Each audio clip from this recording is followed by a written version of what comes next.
Moikka! Mua pyydettiin joku aika sitten tekemään KF-lehteen pakaratreeni KF-lehden lukijoille. Ja se löytyy siis viimeisimmästä KF-lehdestä, mutta mä ajattelin, että mä näytän sen nyt teillekin.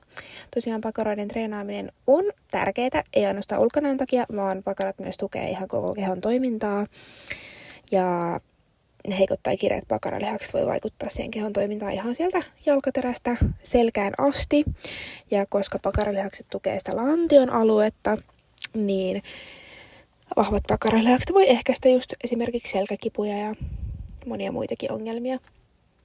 Ensimmäisenä liikkeenä oli tuossa yhden jalan maastaveto ja sen jälkeen bulgaarialainen askelkyykky. Noin molemmat liikkeet voi tehdä joko käsipainoilla, tangolla, kahvakuulalla tai sitten vaikka Smith-laitteessa. Smithissä se on ehkä vähän helpompi tehdä sen takia, että siinä ei tarvitse keskittyä niin paljon sitten siihen tasapainoon. Varsinkin just toi yhden jalan maastaveto vaatii aika paljon tasapainoa, jos sen tekee ihan vapailla painoilla. Mut joo, sitten seuraavana liikkeenä oli lantionnosto. Mä tein nyt yhden jalan lantionnoston, koska halusin nyt tehdä.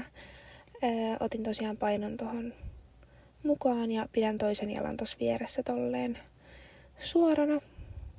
Ja sieltä sitten vaan rauhallinen liike. Sitten seuraavaan liikkeeseen tarvii jumppapallon, eli sieltä reiden koukistus. Tämä liike on siis takareisille. Tässä on tärkeää pitää lantio tarpeeksi ylhäällä ja sitten sieltä vaan rauhallisia koukistuksia. Sitten vielä viimeisenä, jos haluaa, niin jalkaprässi yhdellä jalalla. Ei siinä muuta sitten. Kokeilkaa tätä treeniä ja treenatkaa niitä pakaroita ja kiitos kun katoit. Moi moi!